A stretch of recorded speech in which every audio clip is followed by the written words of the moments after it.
그날 밤 왕은 떨고 있었습니다. 1519년 음력 12월 창경궁. 흔들리는 촛불, 떨리는 왕의 손. 그 손엔 화순 유배지에서 온 한 통의 편지. 전하, 신조광조 마지막으로 전하를 한 번만 뵙게 해주십시오. 중종은 편지를 읽습니다. 그리고 눈물이 흐릅니다. 조광조, 네가 나를 사랑했다고. 거울 속 왕의 얼굴이 반쯤 어둠에 잠깁니다. 하지만 내 사랑은 나를 죽이고 있었다. 며칠 밤 잠을 이루지 못한 왕. 붓을 듭니다. 떨리는 손으로 한 줄을 씁니다. 조광조에게 사약을 내린다. 촛불이 꺼지고 왕의 그림자가 벽에 드리워집니다. 미안하다, 조광조. 하지만 이건 내가 살기 위한 일이다. 한 푼도 받지 않았던 신하. 권력도 탐하지 않았던 남자. 그런데 그는 조선에서 가장 위험한 간신이 되었습니다. 정의가 왕을 무너뜨렸습니다. 조선간신 열전 7번째 조광조 이야기 지금 시작합니다. 구독과 좋아요는 피로 쓴 조선사의 다음 이야기를 만드는 큰 힘이 됩니다. 몇 년 전, 왕위에 대한 정통성이 없는 왕. 중종은 쿠데타 세력 훈구파의 눈치를 보며 무능한 바지사장이라는 자기 비하에 시달렸습니다. 왕이 신하들 나갈 때까지 서 있었다는 기록도 있습니다. 신하들이 퇴장할 때까지 앉을 수 없는 왕. 이게 왕입니까? 이 열등감을 메워줄 구원자가 필요했던 거죠. 고독한 중종은 절박했습니다.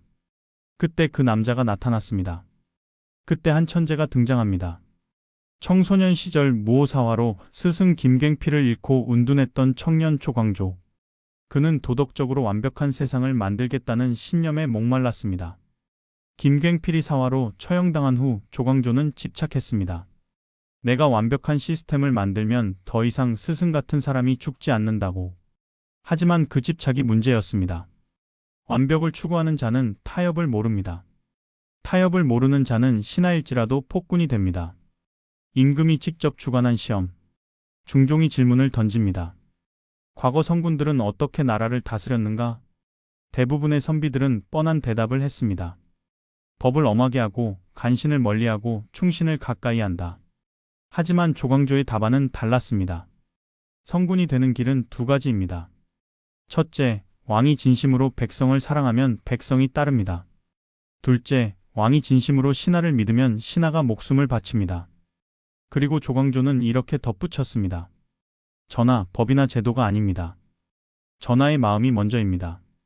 전하께서 신하를 의심하시면 신하도 전하를 의심합니다.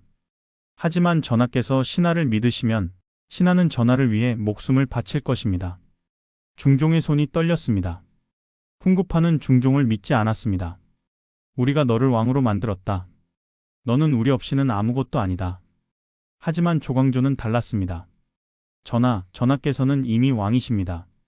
다만 전하께서 신하를 믿지 못하기 때문에 신하도 전하를 온전히 받들지 못하는 겁니다. 전하께서 먼저 믿으십시오. 그러면 전하는 진정한 성군이 되실 수 있습니다. 중종은 감동했습니다. 드디어 나를 진정한 왕으로 만들어줄 사람을 찾았다고 생각했던 겁니다. 조광조, 경만이 나를 구원할 수 있소. 중종은 몰랐습니다. 자신이 지금 독약을 마시고 있다는 것을. 그리고 1515년 조광조가 참여한 사건이 터집니다. 패비신씨 복위 상소. 패비신씨, 중종의 첫 번째 왕비였습니다. 하지만 9년 전 중종 반정이 일어났을 때 그녀는 단 7일 만에 왕비에서 평민으로 전락했습니다. 이 그녀의 아버지 신수군이 연산군의 처남이자 측근이었다는 것. 신씨는 아무 잘못도 하지 않았습니다. 하지만 훈구파는 말했습니다. 반정의 명분을 위해 연산군과 관련된 모든 것을 지워야 한다. 중종은 침묵했습니다. 신씨는 궁에서 쫓겨나 평민의 삶을 살아야 했습니다. 그리고 9년이 흘렀습니다. 성균관 유생 수백 명이 연명으로 상소를 올립니다. 그 중심에 조광조가 있었습니다. 신씨는 무고합니다. 그녀는 아버지를 선택할 수 없었습니다. 그녀를 복위시켜 명예를 회복시켜야 합니다. 조정이 술렁이었습니다. 훈구파가 반발합니다. 신씨를 복위시키면 반정 자체가 부당했다는 말인가? 우리가 왕을 만들었는데 이제 우리가 잘못했다는 건가? 이건 폭탄이었습니다. 신씨 복위는 단순히 한 여인의 명예 회복이 아니었습니다. 중종 반정의 정당성, 훈구파의 공신 지위, 그리고 중종 자신의 왕위까지 흔들 수 있는 문제였죠. 하지만 살인파는 물러서지 않았습니다. 정의가 무엇입니까? 무고한 사람이 억울한데 권력 때문에 침묵하는 게 정의입니까? 격렬한 논쟁이 벌어졌습니다. 하지만 결국 훈구파의 강력한 반발로 보기는 무산되었습니다. 신씨는 명예를 되찾지 못했죠. 하지만 이 사건은 조광조에게 결정적인 전환점이 되었습니다. 권력 앞에서도 굴하지 않고 정의를 외친 젊은 선비. 조광조는 하루아침에 살인파의 상징이 되었습니다. 강천산 비석에는 아직도 그날의 기록이 남아 있습니다. 하지만 중종은 복잡했습니다. 조광조는 정의를 세우려 했지만 동시에 자신을 왕으로 만든 반정에 흠집을 냈으니까요. 그날부터 중종의 마음 한구석에 작은 불안이 싹트기 시작했습니다. 조광조는 정의를 위해서라면 나도 버릴 수 있는 사람이 아닐까? 하지만 조광조는 단순한 개혁가가 아니었습니다. 그는 청소년 시절 스승이 도덕적으로 타락한 세상에 의해 죽임당하는 것을 경험했습니다. 그날 이후 조광조는 집착했던 거죠. 내가 완벽한 시스템을 만들면 더 이상 스승 같은 사람이 죽지 않는다고. 이것이 그의 출발점이었습니다. 가장 아름다운 의도. 하지만 가장 위험한 집착. 그리고 가장 무서운 건 그가 자신의 집착을 깨닫지 못했다는 겁니다. 중종이 처음 조광조를 만났을 때 이렇게 말했습니다. 경의 뜻은 알겠소. 하지만 너무 급하면 백성이 따를 수 없소. 조광조가 대답합니다. 전하 옳은 일에는 천천히 할 이유가 없습니다. 중종은 이 말을 듣고 감동했습니다. 하지만 몇 년 후 이 말이 자신의 목을 조르게 될 줄은 몰랐던 거죠. 오르면 무조건 밀어붙인다. 이것이 조광조식 독단의 시작이었습니다. 그리고 중종의 악몽의 시작이었습니다. 3년 만에 종육품에서 종이품 대사원까지.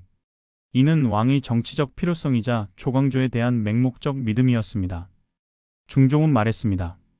조광조, 내가 나를 진정한 성군으로 만들어다오. 하지만 조광조가 만들려던 건 성군이 아니었습니다. 성리학 교과서를 읽는 꼭두각시였습니다. 조광조의 시대가 시작됩니다. 개혁이 시작됩니다. 아니, 독재가 시작됩니다. 그리고 조광조의 첫 번째 독단이 시작됩니다. 현량과 조선시대 관리를 뽑는 방법은 과거제였습니다. 시험을 봐서 실력으로 뽑는 거죠. 공정했습니다. 누구나 실력만 있으면 관리가 될 수 있었습니다. 하지만 조광조는 이렇게 주장합니다. 시험으로는 사람의 인품을 알 수 없습니다. 덕이 있는 사람을 천거해서 뽑아야 합니다. 겉으로는 그럴듯합니다. 하지만 문제가 있었습니다. 누가 천거하는가? 조광조와 그의 동료들이었습니다. 누가 천거받는가? 조광조의 제자들, 조광조 사상을 따르는 사람들이었습니다. 1519년 현량과로 뽑힌 사람이 28명.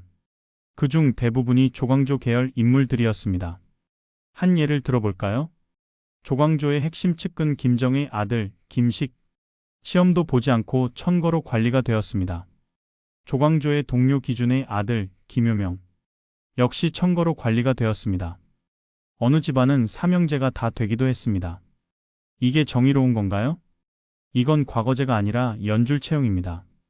실력이 아니라 누구 편이냐로 뽑는 겁니다. 훈구파 견제가 목적이었다고요? 맞습니다. 하지만 결과는 조광조 파벌을 조정해 대거 심는 순혈주의로 변질되었습니다. 겉으로는 덕이 있는 인재를 천거한다. 하지만 결과적으로는 우리 편 사람을 심는다였습니다. 왕이 아니라 신하가 인사권을 장악한 거나 마찬가지입니다. 그건 더 이상 군주제가 아닙니다.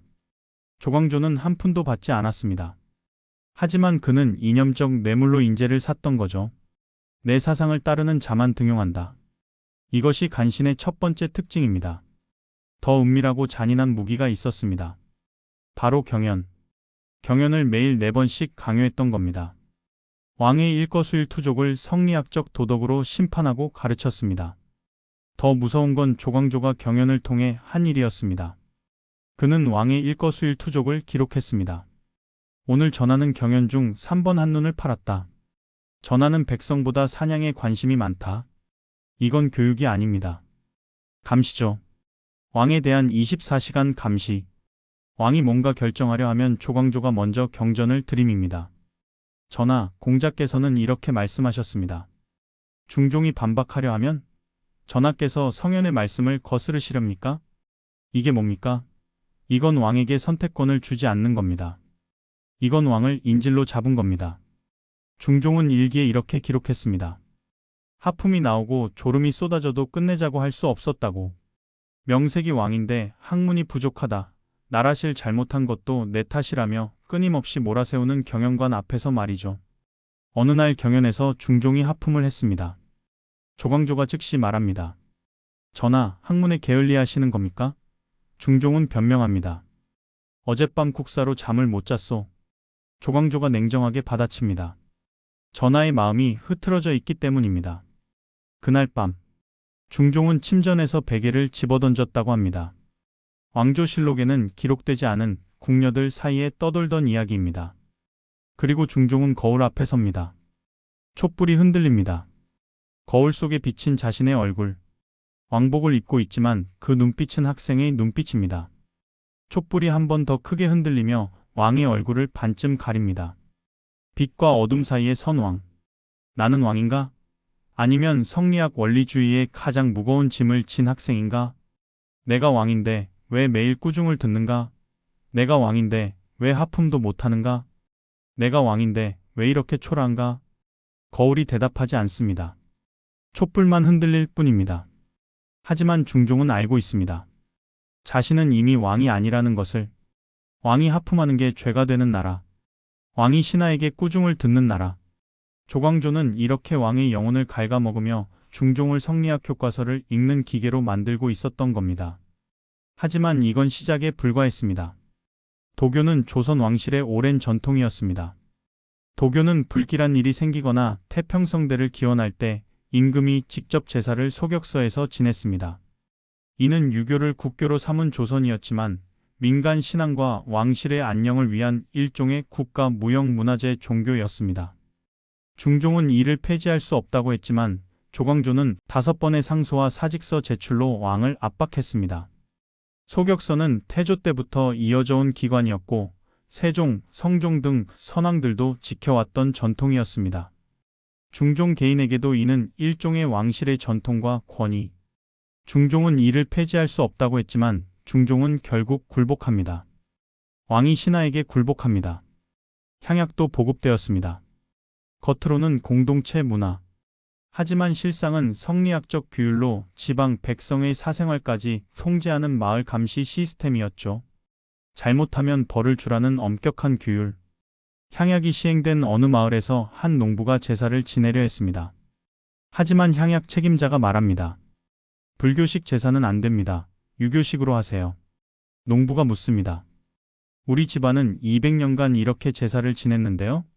그게 잘못된 겁니다. 고치세요. 이게 뭡니까? 이건 국가가 집안의 제사상까지 간섭하는 겁니다. 오늘날로 치면 정부가 당신 집 식탁에 뭘 올려야 하는지 지시하는 거죠. 조광조의 이상은 이렇게 백성의 일상까지 통제하기 시작했습니다. 토지 국유화와 한전제 주장까지 나왔습니다. 이것은 단순히 개혁이 아니라 훈구파의 발밑을 무너뜨리는 지진이었습니다. 이는 중종이 감당할 수 없는 수준의 시스템 폭주였습니다. 조광조의 모든 행동은 성군을 만든다는 명분 아래 왕권을 무너뜨리는 것으로 느껴졌습니다. 중종의 감정은 복잡했습니다. 여전히 조광조를 존경했습니다. 그의 청렴함, 그의 신념, 그의 순수함을 알고 있었으니까요. 하지만 동시에 두려웠습니다. 조광조는 더 이상 중종을 돕는 신하가 아니었습니다. 자신을 가르치고 감시하고 통제하는 또 다른 권력이었습니다. 존경과 공포, 사랑과 배신감. 이 두 감정이 중종의 가슴 속에서 매일 싸웠습니다. 중종은 매일 밤 악몽을 꿉니다. 조광조가 경전을 들고 자신을 향해 다가옵니다. 그리고 말합니다. 전하, 물러나십시오. 전하는 자격이 없습니다. 1519년 시스템이 폭주합니다. 조광조가 폭탄을 던집니다. 위훈삭제. 위훈삭제는 공신의 직위와 훈우를 삭탈한다는 뜻입니다. 중종 반정 때 공신이 된 사람이 117명. 이들이 중종을 왕으로 만든 사람들입니다.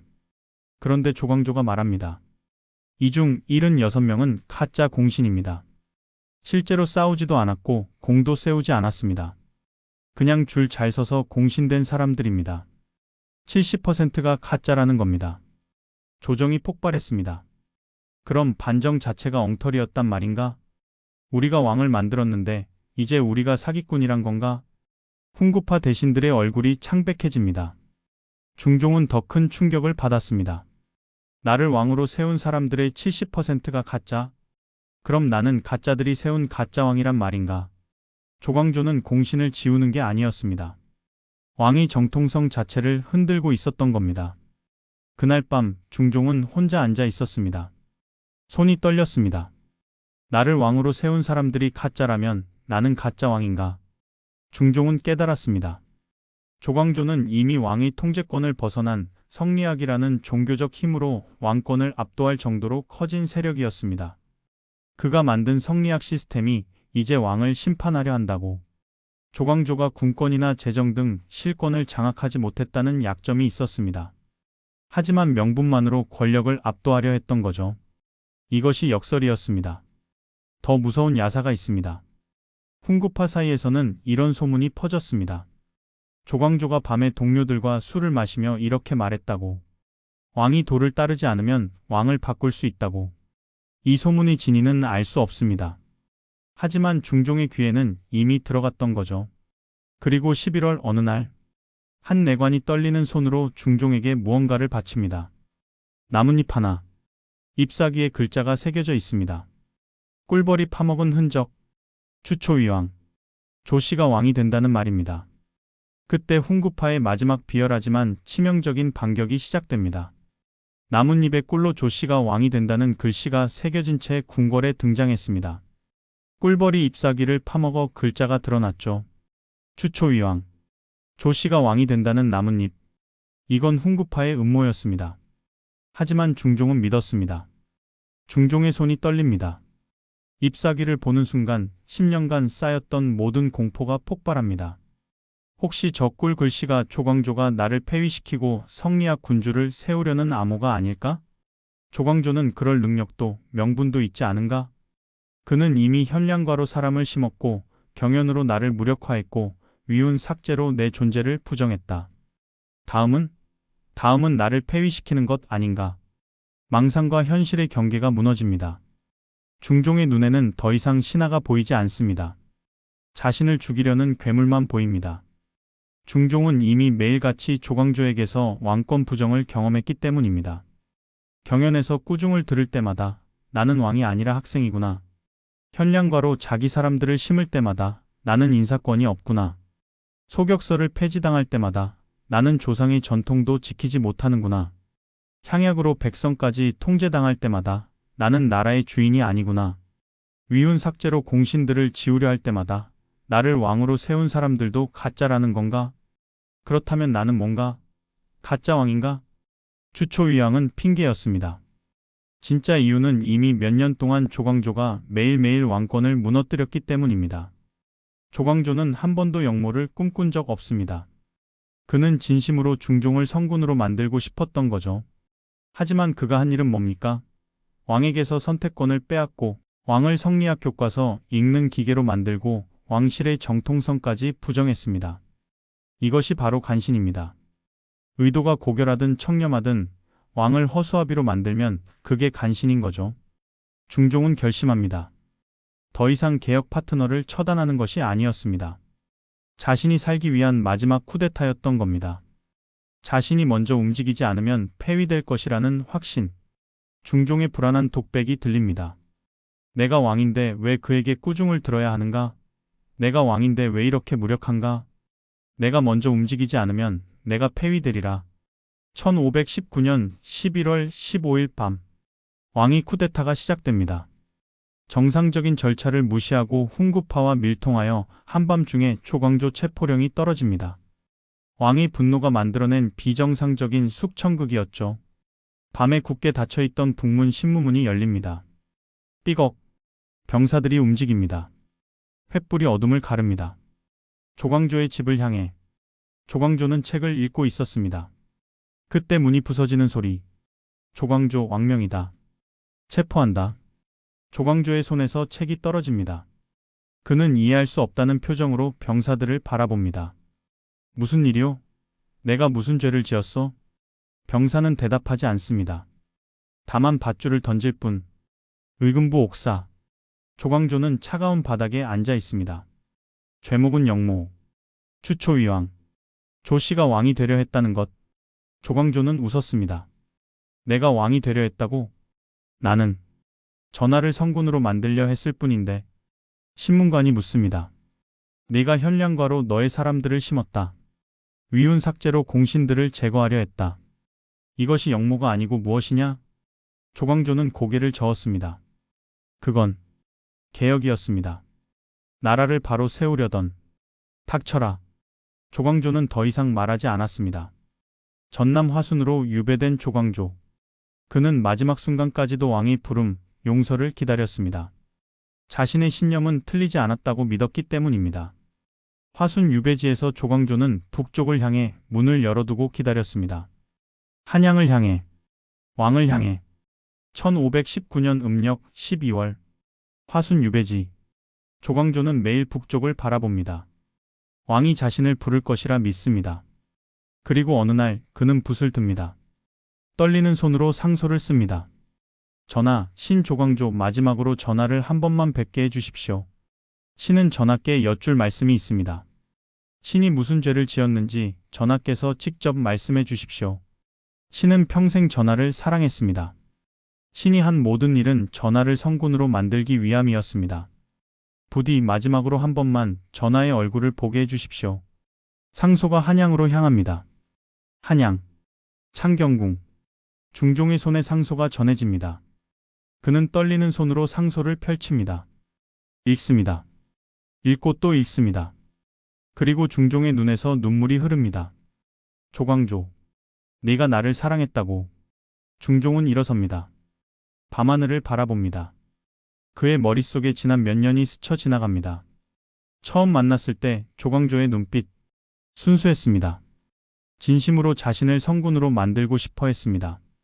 경연에서 꾸중을 들을 때 조광조의 표정, 냉정했지만 그 눈빛에는 실망이 있었습니다. 진심으로 자신이 더 나아지길 바라는. 위훈 삭제를 주장할 때 조광조의 목소리, 단호했지만 떨리고 있었습니다. 자신이 옳다고 정의라고 믿었기에. 그래, 내가 나를 사랑했을지도 모른다. 하지만 중종은 거울을 봅니다. 몇 년 전보다 늙은 자신. 하지만 더 무서운 건 그 눈빛입니다. 공포로 가득 찬. 촛불이 흔들립니다. 거울 속 왕의 얼굴이 반쯤 어둠에 잠깁니다. 하지만 내 사랑은 나를 죽이고 있었다. 중종은 며칠 밤을 잠들지 못합니다. 조광조를 만나야 할까 아니면 사약을 내려야 할까? 어느 밤 중종은 혼자 중얼거립니다. 만약 내가 조광조를 만나면 그가 뭐라고 할까? 전하, 신의 뜻을 오해하셨습니다. 신은 전하를 폐위하려던 게 아닙니다. 그렇게 말하겠지. 그리고 나는 믿을 수도 있다. 하지만 그 후는? 중종은 알고 있습니다. 조광조를 살려두면 그는 다시 돌아올 것입니다. 다시 경연을 열 것입니다. 다시 개혁을 주장할 것입니다. 그리고 자신은 다시 무릎 꿇게 될 것입니다. 조광조를 만나면 안 된다. 만나는 순간 나는 다시 그의 학생이 된다. 나는 왕이다. 왕은 신하에게 무릎 꿇어서는 안 된다. 살아남으려면 조광조가 사라져야 한다. 중종은 결심합니다. 조광조의 상소에 답을 쓰지 않습니다. 만나지 않습니다. 그리고 며칠 후 중종은 붓을 듭니다. 떨리는 손으로 한 글자 한 글자 씁니다. 조광조에게 사약을 내린다. 붓이 떨어집니다. 중종은 고개를 숙입니다. 촛불이 흔들립니다. 왕의 그림자가 벽에 길게 드리워집니다. 미안하다, 조광조. 사약 명령이 화순으로 향합니다. 1519년 음력 12월 20일 화순 유배지. 조광조는 아직도 북쪽을 바라보고 있습니다. 왕이 답을 기다리고 있습니다. 그때 관리가 들어옵니다. 손에 사약을 들고. 조광조의 얼굴이 창백해집니다. 왕께서 답을 하지 않으셨다는 말인가? 만나주지 않으셨다는 말인가? 차가운 바람이 유배지를 휩쓸고 지나갑니다. 조광조는 북쪽을 바라보며 무릎을 꿇습니다. 사약을 든 관리가 앞으로 나옵니다. 그의 손이 떨립니다. 조광조가 말합니다. 떨지 마시오. 당신 잘못이 아니오. 사약을 받는 조광조의 손. 그 손에는 펜촉 자국이 가득합니다. 평생 경전만 읽고 상소만 쓴 손. 칼을 잡아본 적 없는 선비의 손. 그는 세상을 구원하려 했으나 결국은 자기 자신을 구원하지 못했습니다. 조광조가 사약을 바라봅니다. 그리고 마지막으로 북쪽을 봅니다. 전하. 신이 전하를 사랑했다는 것 믿어주십시오. 그가 사약을 단숨에 들이킵니다. 5분 후 몸이 경직되기 시작합니다. 10분 후 숨이 끊어집니다. 그의 눈은 마지막까지 북쪽, 임금이 있는 한양을 향하고 있었습니다. 쓰러진 바닥에는 그가 남긴 시 한 수. 임금 사랑하는 이 한 조각 붉은 마음을 하늘이 반드시 살피시리라. 아이러니합니다. 조광조는 피를 토하면서도 자신이 왕을 사랑했다고 믿었습니다. 하지만 중종은 그 피에서 공포를 보았습니다. 둘 다 틀리지 않았습니다. 이것이 이들의 비극입니다. 가장 순수한 사랑이 가장 잔인한 폭력이 될 수 있다는 것. 창경궁. 중종은 조광조가 죽었다는 보고를 받습니다. 그는 아무 말도 하지 않습니다. 다만 창문을 바라볼 뿐입니다. 그날 밤 중종은 악몽을 꿉니다. 조광조가 피를 흘리며 자신을 바라봅니다. 전하, 신이 전하를 사랑했습니다. 중종은 비명을 지르며 깹니다. 식은땀이 흘러내립니다. 촛불이 꺼집니다. 어둠 속에서 중종의 목소리. 나는 옳은 일을 한 것인가?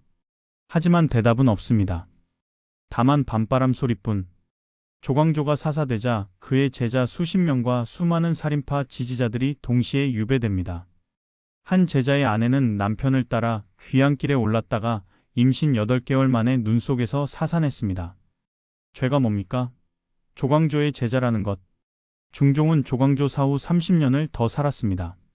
하지만 그는 마지막까지 조광조를 용서하지도 복권시키지도 않았습니다. 왕은 정치적 동반자를 죽인 승리자였습니다. 하지만 동시에 총애하는 신하를 잃은 인간이기도 했습니다. 그는 매일 밤 악몽을 꿨다고 합니다. 조광조가 자신을 바라보는 꿈. 그 눈빛에는 원망도 분노도 없었습니다. 다만 실망만이 있었습니다. 어쩌면 그것이 중종을 가장 괴롭힌 것일지도 모릅니다. 조광조는 역적이 아니었습니다. 그는 충신이었습니다. 하지만 그는 간신이었던 거죠. 무슨 말이냐고요? 간신에는 두 종류가 있습니다. 첫 번째, 이이첨 김자점형 간신. 사역으로 왕을 이용하는 자. 두 번째, 조광조형 간신. 이상으로 왕을 무력화하는 자. 둘 다 결과는 같습니다. 왕이 왕 노릇을 못하게 만드는 것. 조광조의 실패는 무엇이었을까요? 그는 이렇게 믿었습니다. 내가 옳으니까 타협할 필요가 없다고. 그래서 훈구파를 악마로 몰았고 중종의 우려를 나약함으로 받고 반대 의견을 무지로 치부했던 겁니다. 이건 독단입니다. 이건 신하들이 왕을 붙이는 성리학의 원리주의입니다. 정치의 본질은 타협입니다. 100% 옳은 것과 100% 그른 것 사이에서 60%를 실현하는 것이 정치죠. 하지만 조광조는 타협을 거부했습니다. 99%는 곧 실패다. 100%가 아니면 의미 없다고. 그래서 그는 아무것도 이루지 못했습니다. 현량관은 기묘사화로 모두 제거. 향약은 사후 폐지. 토지개혁은 논의조차 안됨. 몇 년 동안 왕권을 흔들었지만 단 하나도 완성하지 못했던 겁니다. 조광조는 왕의 정치적 필요성이 자신을 지탱하는 유일한 힘이었음을 간과했습니다. 명분만으로는 군권, 재력, 실무를 장악한 현실 권력 훈구파를 이길 수 없었죠. 권력의 3요소는 명분, 군권, 재력입니다. 조광조는 명분만 가졌습니다. 중종은 조광조를 처단함으로써 개혁의 동반자는 잃었지만 왕권을 위협하는 독재적 시스템에서 벗어났습니다. 그는 비겁했을지언정 왕위를 지키는 데는 성공했던 거죠. 하지만 잠깐, 정말 조광조만 나빴을까요? 어떤 역사학자들은 이렇게 말합니다. 조광조는 시대를 200년 앞서간 개혁가였다고. 그의 토지개혁안은 정조 때 실학자들이 다시 주장했고 향약은 오늘날 지역 공동체의 근간이 되었다고. 더 나아가 이런 질문도 가능합니다. 중종은 정말 개혁을 원했을까요? 아니면 권력을 잃는 게 두려워 조광조를 이용만 했을까요? 실제로 중종은 조광조 사후 30년간 통치했지만 단 하나의 개혁도 성공시키지 못했습니다. 여러분이라면 어떻게 판단하시겠습니까? 조광조는 왕권을 위협한 독선적 독재자였나요? 아니면 시대를 앞서간 비운의 개혁가인가요? 조광조는 충신이었습니다. 하지만 동시에 간신이었습니다. 가장 청렴한 이상이 왕의 심장을 무너뜨렸습니다. 여러분이라면 어떻게 생각하십니까? 댓글로 여러분의 생각을 들려주세요. 다음 간신은 누구일까요? 연산군 시대의 광기를 조종했던 인물, 사화의 피를 마시고 권력을 장악했던 또 다른 피의 설계자. 다음 편의 주인공은 바로 유자광. 그의 간악한 술수가 펼쳐질 다음 편에서 또 만나 뵙겠습니다. 구독, 좋아요, 알림 설정은 간신 열전 만드는데 큰 힘이 됩니다. 부탁드립니다. 고맙습니다.